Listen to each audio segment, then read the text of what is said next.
There is an argument for God's existence you've probably never heard of, and it has to do with consciousness. Maybe you've heard the cosmological argument for God's existence, or the fine-tuning argument, or the moral argument. Those are the most common.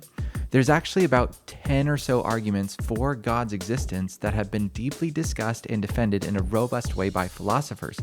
One of them, less known, is the argument from consciousness, famously defended by the distinguished professor of philosophy J.P. Moreland.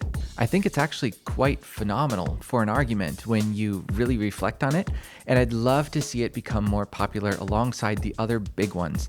The argument from consciousness is also timely, because with the rise of AI, people are thinking a lot about consciousness these days. And once you get into this argument, it also just so happens to bring about a ton of clarity about how to think of AI. So let's dive into this argument. It gets a little technical, but as always, I'll do my best to make it easy for anyone to grasp. To understand how consciousness is connected to God, we first need to understand how weird consciousness is. In fact, consciousness is so weird that it's really difficult to define. So we typically define consciousness by pointing to something else. We say, well, it's whatever that is. For example, consciousness is that thing which happens when you wake up from surgery. You gain a sense of self. You become self-aware. You start having mental states like thoughts and feelings. These mental states correlate with brain states, but somehow these mental states are yours rather than just things happening in a brain. You get these subjective experiences that are unique to you, owned by you. Here's a technical word. Consciousness or conscious mental states have a what it is like to them.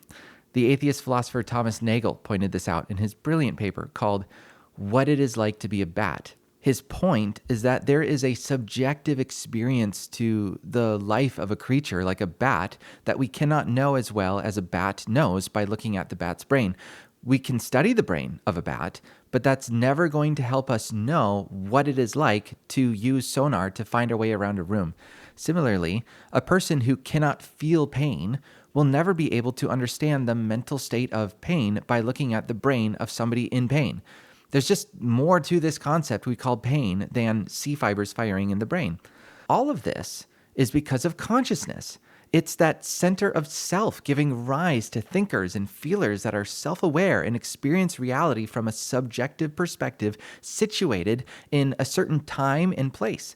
In short, consciousness is the thing that happens when you wake up from surgery. The more you think about it, the more you realize how weird that is. Now, how does consciousness become an argument for God's existence?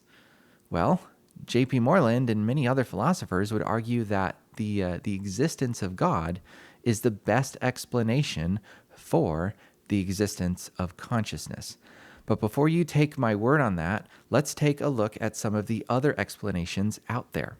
One explanation is to say that consciousness is nothing more than events happening in the brain. So, rather than saying that we have mental states and we have brain states, we say that our mental states literally are brain states. Pain literally is C fibers firing in the brain. A lot of people talk about consciousness this way. Few of them are even aware of the many problems this view faces. For one, as I've already shared, it seems like there's something more to pain than a chemical happening up in my brain. In fact, I don't even want to say it seems this way. I just know there's something more to pain. I know what I feel, and I'm not feeling chemicals. I'm feeling pain. It's directly given to me whenever I experience it. Furthermore, if I cut my finger, the pain is here, not here. There's definitely stuff happening up here, but the pain itself is not an event in my brain. It's a conscious experience located here. Secondly, if conscious mental states literally are brain states, then all these things we feel, things like love and anger, joy, grief, pain, pleasure, they're basically illusions. We think they are rich and meaningful, but in fact, they are nothing more than chemicals swirling about in our brains. suddenly it becomes very hard to make sense of life.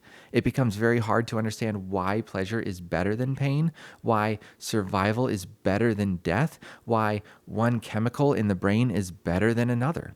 Third, if consciousness is nothing more than events happening in the brain, then we are nothing more than events happening in a brain. Remember, consciousness includes your sense of self. It includes this thing we call me. If me is a brain thing, then the self is a brain thing. This is problematic because it's possible for people to survive with part of their brain removed, yet we all understand that a person missing part of their brain is not missing part of themselves. They aren't 70% human or whatever. Similarly, if you say that a person is a physical body, you aren't less you if you're missing an arm. Fourth, fifth, sixth, and beyond, it's just hard to see how mental states are literally the same as brain states because there are just a lot of other differences between the two that seem quite obvious. Brain states involve physical things in our brain, so they have a height, a shape, a weight to them. Does love have a shape? How much does grief weigh? Another issue, I can think about the camera in front of me, but the chemicals inside my brain are not about anything. They're just chemicals. If I feel happiness, then the happiness is mine. But if I let you take that part of my brain correlated to my happiness, it doesn't become your happiness. You just have a chunk of brain, if you want to visualize that. All this goes to show that we talk about these things differently than chemicals in the brain. We think about these things differently, and it might leave you wondering how willing we are to stubbornly hang on to the idea that consciousness is nothing more than stuff happening in the brain. In their defense, though, the reason a lot of people hang on to this idea is that mental states and brain states are so correlated. Every experience of pain looks like something inside the brain, and you change that part of the brain with a painkiller, the experience of pain changes with it. Nobody denies that. But just because two things change together does not mean the two things are the same. Just because one thing is needed for another thing does not mean the two things are the same. Just because my fourth guitar string consistently plays a D and any change in that string will change the note it plays, doesn't mean my fourth guitar string literally is the note D. They're correlated, change one, you change the other, but they're not the same thing. These are some of the biggest reasons that I believe consciousness cannot be explained by physical states of the brain. What we've discovered along the way is that consciousness is just not physical at all. Love does not have a shape, and grief does not weigh anything. Now, for someone in apologetics like myself, it can be really tempting to jump straight over to God and say, look, God is the best explanation for consciousness. We'll get there, but we're not ready yet. If you've read the literature in philosophy of mind, you'll find that many philosophers, atheist or otherwise, view consciousness as a non-physical thing. But they don't accept God. They have different explanations, and there's quite a few. We're going to look at them in the next video for next month. I'll do my little tie-in with AI. It'll be great. If you like this video, I hope you subscribe so you don't miss that. And until then, check out some of the other videos I have on the existence of God.